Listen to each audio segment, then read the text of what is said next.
Dylan. How's it going? We're back, me and Lewis. Oh, your thing. This thing falls off all the time. It also doesn't help that Cosmo chewed this part to bits. He's just out of frame, being a dog. Anyway, I liked your video about Wilberforce in the letter from Wesley. I had a couple thoughts. Pretty superficial thought. Number one, I wish we could still say words like inexorable, villainy, and like redress, and not, I don't know. It comes with like this vibe of being nerdy and pedantic and smarter than thou, if that's even a concept. And I want to use cool words, but I feel like I can't for fear of being judged or for fear of making the other people feel like this guy isn't doing us the favor of speaking in a way that we can understand. You know what I'm saying? So it's just a sadness of the loss of cool words. So there's one thought, not very much about the content, but a meta thought. Another thought, okay, here's my thought about the content of that letter. I really appreciated the concept of contramundum, right? Against the world. And I was thinking about what ways are we called to be against the world right now, and a few come to mind. The biggest one that's on my mind lately with, politics and everything is abortion, and how that's such a tragedy, but it can be celebrated in so many disgusting ways, and we're called to stand against that. And if we take that stand against abortion, the argument gets shifted where it's like we're taking a stand against women, and that's an uncomfortable place to be, because that's not at all where the pro-life side is coming from, but that's what it gets turned into. And so I guess the contramundum call is to be okay with that. Like, be like, yeah, people are gonna fight you on it. People are gonna mischaracterize. Is that the word, Lewis? Mischaracterize your arguments and your character and what you're trying to say. Really. He's got feelings about this. So there's that. There's also a bunch of other ways we're called to be against the world. I think we're called to forgive in radical ways. That's been on my mind lately. Like how different it is to actually forgive and even extend kindness to somebody who has wronged you. This world, this society is so focused on get yours and like doing things out of spite and celebrating that sort of mentality, and like revenge. John Wick is such a popular thing, and not at all like oh, that's pretty immoral to take such revenge that way. That's not questioned. And so I think we can take a stand against the world in that way. I also think just being respectful of people is kind of being lost, especially in the sphere of politics and like disagreement in general. People do not extend the favor of respect to the people they disagree with. They label them as stupid or evil or heretical or all these things, instead of understanding that most people come by their ideas honestly. They're not trying to be stupid or evil. They have been given a certain set of beliefs, either by the people they trust or misguided personal research or something like that. And if that has led them to disagree with you, you can respect them for, if you were them, you'd be them.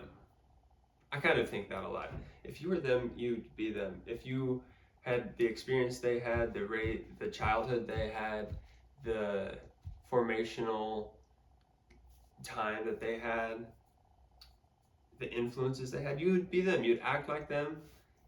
I don't know. I think that helps me see a lot of people with a lot more grace. If I were them, I'd be them. You know? Anyway, so we should counter the world with some respect, with some forgiveness, and some understanding that being against them is not going to be easy. But if God is for us, who can be against us? You know, that's the moral of the story there, just as you had pointed out. So I'm going to get into my part of it now. Today I want to share with you a story called The Story of the Chinese Farmer and the Horse. I think I'm just going to tell you the story off the top of my head instead of trying to read it. It's pretty short. It goes like this. One day there was a farmer who had a horse, and the horse ran away. And all the townspeople came over, and they said, "Oh, that's so bad. I'm so sorry. What rotten luck. You lost your horse." And the farmer was like, "Maybe." And the next day the horse comes back, and he brings with it 7 wild horses, wild stallions from the fields. And the townspeople come over and they're like, "Wow, that's so amazing. You have 8 horses now where you used to only have 1, or you used to have 0 last night." And the farmer's like, "Yeah, maybe that's good." And the next day, the farmer's son tries to break one of those horses, right? Get it ready to be ridden and like tame it. And while he's trying to do that, the farmer's son gets thrown off the horse and breaks a leg. And the townspeople are like, "Man, that stinks. So sorry, that's bad luck." And the guy says, "Maybe." And the next day, the conscription officers come by to conscript people into the army. And they're looking at everybody, and they pass over the farmer's son because of his broken leg. And the townspeople are like, "Wow, how serendipitous. That's so great. Your son didn't have to go to war." And the farmer's like, "Maybe." And that's how the story goes, Lewis. And I think the first lesson you can glean from that is that positive or negative quality judgments, value judgments on your experiences come from you. They're not inherent to the experience, as can be seen by the broken leg being bad or being good, just depending on how you see it and what happens over time. Your perspective, your opinion of your experience is your experience.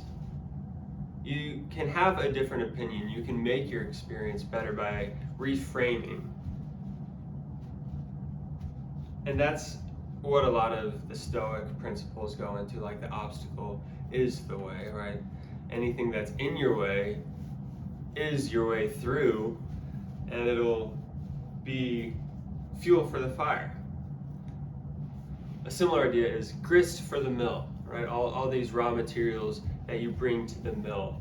And that analogy applies to humanity in that all of your experiences, no matter how good, no matter how bad, are grist for the mill. They're fuel for the fire. They are the raw materials that turn you into the person you are supposed to be, the person you're intended to become by God, in my worldview. And so that helps at least a little bit to reframe the negative experiences. And so if you have a negative experience where your baby wakes up at 5:30 instead of 7, hint, hint, you can reframe that and be like, all right, I have some extra time with my baby at this really cute stage in his life, and I'm going to use that time to bond with him and also make a quick video. Instead of being like, man, I lost an hour and a half of potential sleep and I'm already struggling. You know, it's just different perspectives. I feel like there's a lot of power in reframing, and people can say that, but it's hard to do.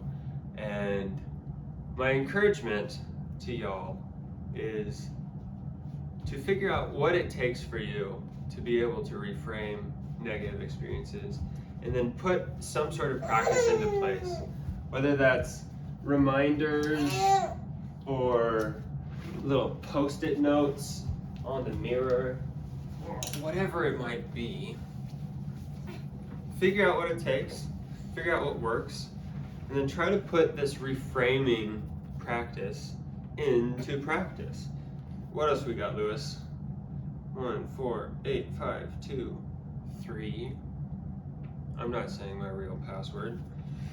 Okay, the last thought about that is like, is this insensitive though, right?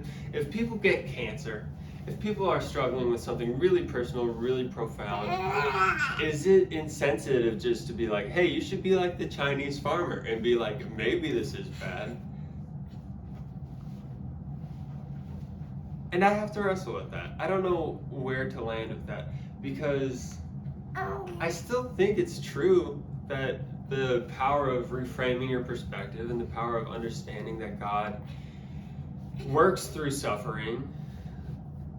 And maybe the answer is to just acknowledge that, yes, there is real pain here. But the pain doesn't need to be a bad thing. Acknowledge the pain, but don't call it bad. Is that it? Could be. I'd love to hear your thoughts on this, because this is complicated, and I'm sure you have some insights because of things you've been through. But yeah, I think that's where I'll leave you. Where we'll leave you. Here's Lewis. Say hi, Lewis. Just kidding. He's only 7 months old. He can't talk. But I hope you're doing well, and I look forward to hearing back next week. All right. Thank you.